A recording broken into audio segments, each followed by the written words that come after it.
Continuing in Allama Iqbal's reconstruction of religious thought in Islam, we're looking at what he says are a few general observations on the main characteristics of mystic experience. General observations on some of the main characteristics of mystical experience. And I think I told you there were 4 of them. My mistake. There's 5 of them. We're going to look at the next, well, if all goes well, the next 3 today. And actually, let's do this out of order. Let's do number 5, then number 4, and then number 3. Number 3 might take more time. Number 5, fifth general observation on the main characteristics of mystic experience. Iqbal says, the mystic's intimate association with the eternal, which gives him a sense of the unreality of serial time, does not mean a complete break with serial time. The mystic state, in respect of its uniqueness, remains in some way related to common experience, etc. The mystic state soon fades away, though it leaves a deep sense of authority after it has passed away. Both of the mystic and the prophet return to the normal levels of experience, but with this difference, that the return of the prophet, as I will show later, may be fraught with infinite meaning for mankind. First, he's saying that, well, let's start with what he's assuming rather than what he's saying. He's assuming, or dealing with the ordinary understanding of mystical experience, that mystical experience involves a perception of the unreality of time. That is to say, time that goes from one moment to the next. We feel in mystical experiences that we step outside of time. We transcend time in mystical experiences in some way. So, first, Iqbal is saying that in mystical experience, association with the eternal, that gives us a sense of the unreality of time, does not mean a complete break with time. Time that continues going from one moment to the next is something that we're not completely separated from by mystical experience. We transcend time, but that doesn't mean we stay out of time. We go out of time and we stay there. No, the mystic state, secondly, is related to common experience, related to ordinary, everyday experience with the passage of time, one moment to the next. And in fact, the mystic state fades away, and we return to ordinary experience. Third, and then fourth, the mystic and the prophet both return to normal levels of experience. And then fifth, the prophet and the mystic being different, the experience of the prophet has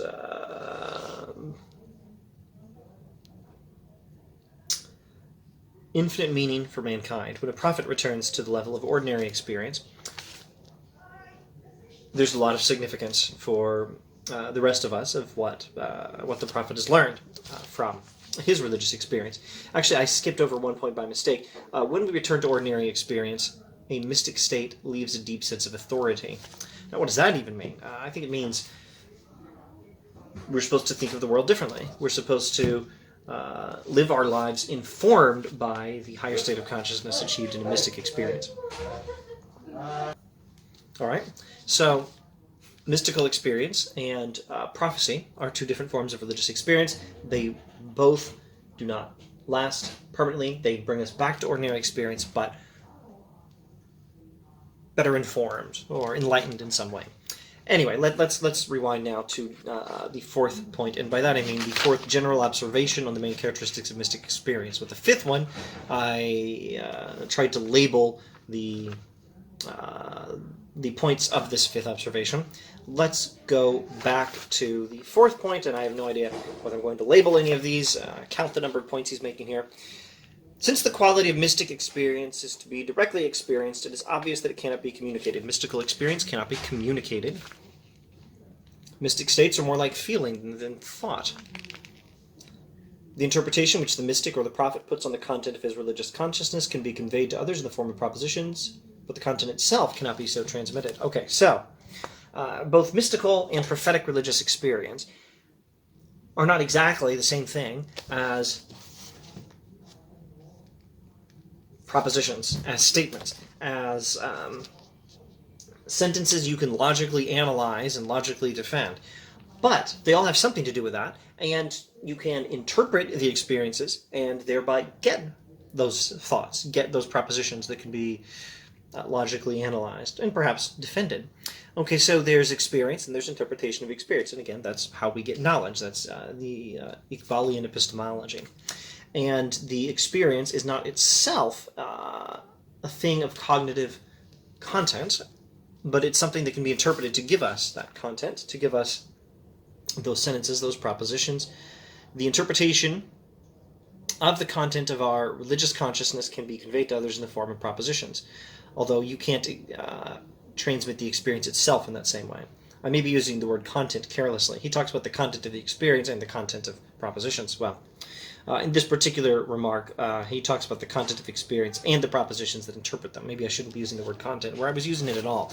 There is religious experience which has a particular kind of content, and then there is the propositions which interpret the experience, and the propositions can be communicated, but the content of the experience cannot. It's much like if I say, I'm feeling very sad today. Well, I can't transmit how I'm feeling, or I'm feeling very tired today, or my leg muscles feel sore from all the exercise yesterday. I can't transfer the content of my feeling, but I can interpret it in those words and then convey that to you. You can do similar things for religious experience, etc., etc. He quotes from the Quran on the subject, and then he says, the incommunicability of mystic experience is due to the fact that it is essentially a matter of inarticulate feeling, untouched by discursive intellect. It must, however, be noted that the mystic feeling, like all feeling, has a cognitive element also, etc. In fact, it is the nature of feeling to seek expression in thought, etc., etc. While religion starts with feeling, it has never in its history taken itself as a matter of feeling alone and is constantly striven after metaphysics. Okay, so religious experience, mystical experience being what we're emphasizing here, religious experience is more about feeling than about propositions of theology or of doctrine. But it always leads to those things. Religious experience is not a matter of cognitive... Well, I'll use my words. I'm trying to paraphrase Iqbal. Religious experience, mystical experience being what we're talking about in particular here, is more a matter of feeling than a matter of cognitive content. But it is nevertheless an experience which leads naturally to an interpretation which is itself cognitive content. And we can put forward propositions that interpret our experiences and convey them. And that's how religious experience works, which is not that different from other experiences. Speaking of things being not that different from other experiences, let's go now to the third of the general observations on the main characteristics of mystical experience. The third point to note is that to the mystic state is a moment of intimate associations with the unique other self, transcending, encompassing, and momentarily suppressing the private personality of the subject of experience. In mystical experience, we encounter some other self, some higher being, some God. At least that's how we might interpret the experience. Considering its content, the mystic state is highly objective and cannot be regarded as a mere retirement into the midst of pure subjectivity. In other words, mystical experience actually does have some content making objective claims about the world. It's not a purely subjective thing. It has content about reality. It has information about reality. It has, maybe a better word is perception of reality. In a mystical experience, we perceive another self, some other higher person. And this is highly objective and not a mere retirement in the midst of pure subjectivity. It is a perception of a being who actually exists. But you will ask me, how immediate experience of God as an independent other self is at all possible? Here Iqbal is letting the objector speak.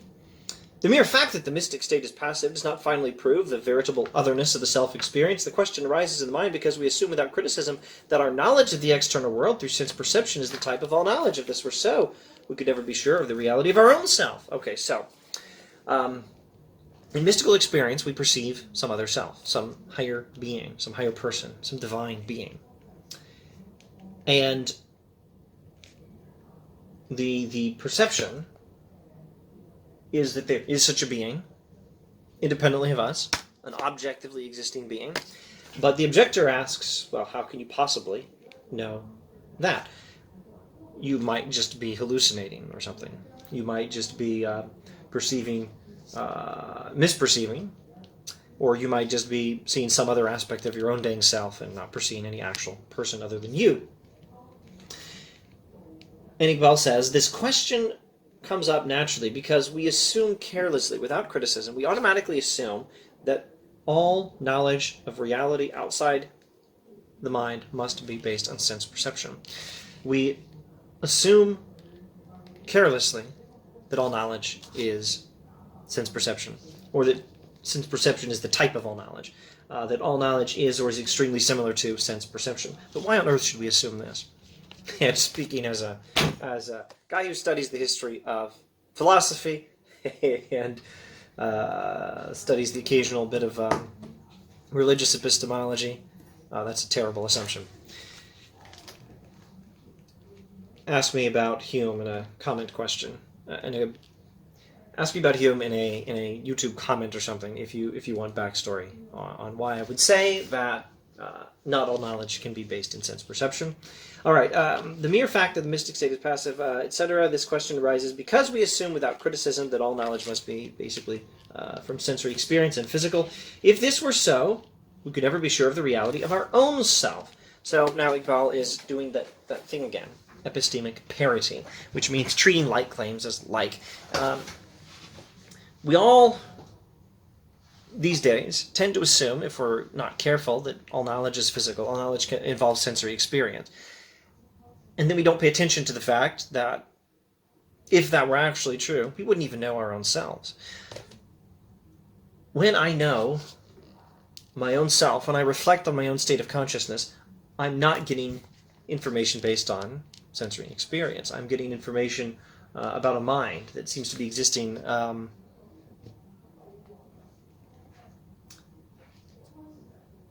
somewhat independently, not separate from, but to some degree independently of sensory experience, or at least not reducible to sensory experience. If all knowledge were based in sensory experience, we wouldn't know our own selves at all.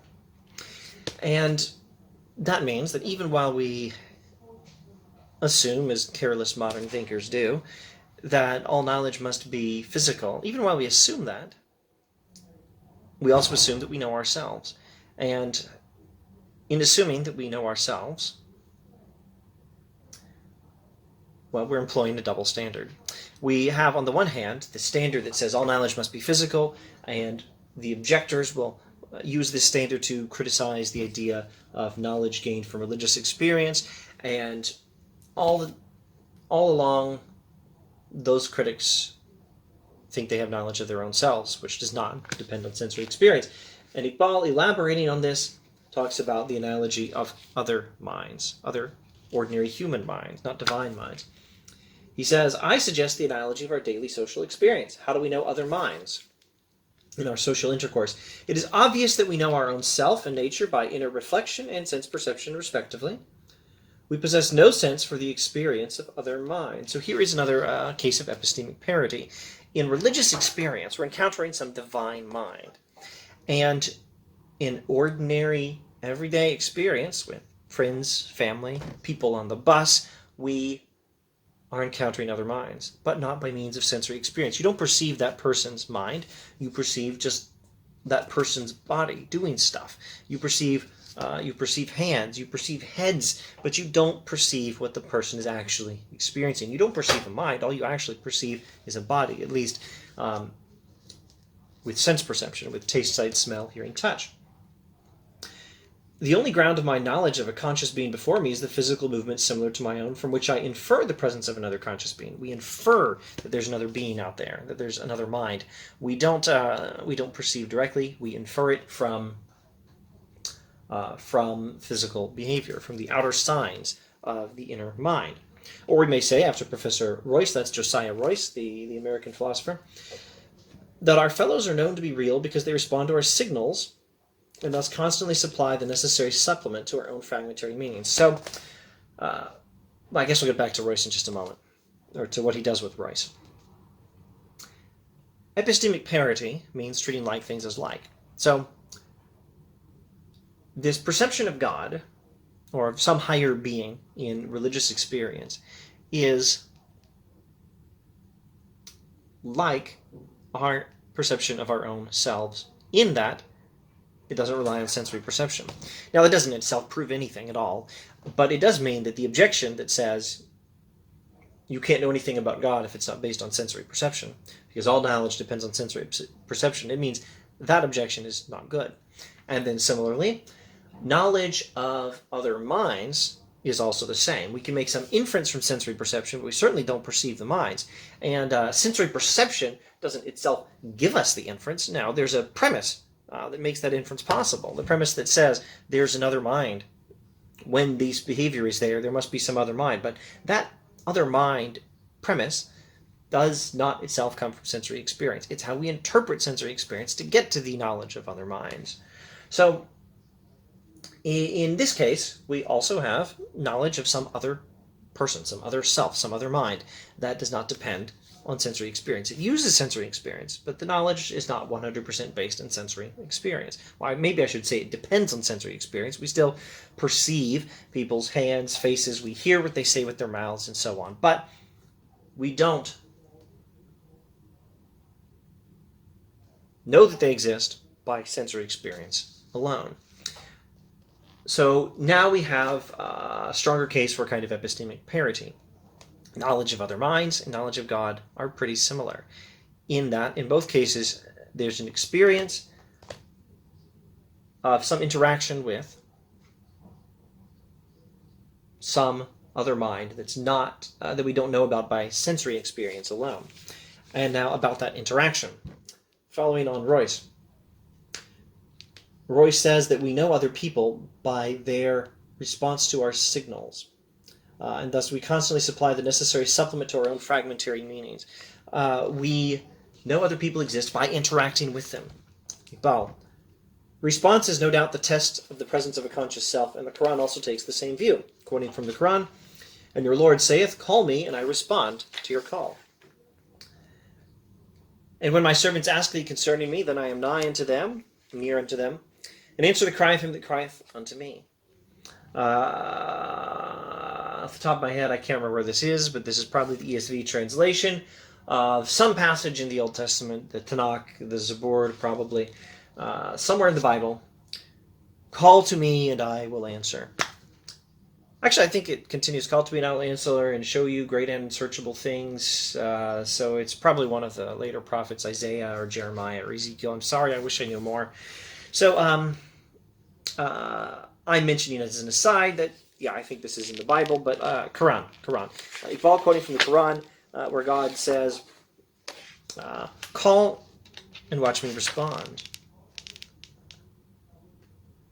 Cry out unto me and watch me respond. I will be near to you if you cry out to me. Paraphrasing there. Paraphrasing from the translation he's using. All right. So it's an idea officially taught in Islamic theology that we know God by interacting with God, just as we know other minds by interacting with other minds. It is clear that whether we apply the physical criterion or the non-physical and more adequate criterion of Royce, in either case our knowledge of other minds remains something like inferential only. We don't know other minds directly, but by inference. Yet we feel that our experience of other minds is immediate and never entertain any doubt as to the reality of our social experience. We don't doubt that other minds exist. Even on this video, you think I exist. You think I said this some time ago, not right now when you're watching this, but you think I actually exist. You don't think I'm some non-conscious computer program. Walk away from your computer and find the nearest human being. Come up with some interaction with that human being. Don't make it too weird. Most people don't necessarily want you to walk up and talk about philosophy with them, although maybe a few weirdos do. Interact with a human being. And do you really feel that you're just at all moments inferring, I see this face, I see these hand motions or head motions, and I hear this sound coming out of this mouth, and therefore there's another person who exists? No, you think you're just interacting with the other person. you think you know something about the other mind. Not by any means everything. I mean, heaven knows. It's hard enough to know your own mind in any kind of detail, much less the mind of someone else. But you do feel that you're interacting with another mind. And you have an immediate or an unmediated knowledge of that other mind. Even if knowing that you know it involves some level of inference from their physical motions or from your interactions with them, you are still knowing that another mind exists and not even relying entirely on logical inference. Now, Iqbal says, as a caution, I do not, however, mean at the present stage of our inquiry to build on the implications of our knowledge of other minds an idealistic argument in favor of the reality of a comprehensive self. So he's not arguing other minds exist, therefore blah, blah, blah, etc., God exists. He's not arguing that. All that I mean to suggest is that the immediacy of our experience in the mystic state is not without a parallel. It has some sort of resemblance to our normal experience and probably belongs to the same category. There you go. Experience of other minds, of other ordinary human minds, and experience of God are pretty similar. So again, with that epistemic parity thing, it can be quite rational to believe that other minds exist based on analyzing your sensory perceptions of them, if you like, or based on your interactions with them, as Josiah Royce, the American philosopher, had said, and as the Quran says, we also know God in this way. But also, you just know other minds without even thinking through the inferences. And in mystical experience, if that's how it seems like you're knowing God, well, it looks like, based on the details we've looked at so far, not only does the experience of other minds in all cases not depend on purely sensory information, but also it looks like there's something very similar here. And if one kind of knowledge is possible, maybe the other kind is possible. And I think that's all he's going with here so far. He's not arguing that God exists on such an analogy. The analogy is epistemology, not metaphysics. It's about knowledge, not reality. The point is only that the mystical experience of a higher self, of a higher being, of a divine self, the mystical experience of divinity, the mystical experience of God or a God, is very like our ordinary, everyday experience of other human minds than our own.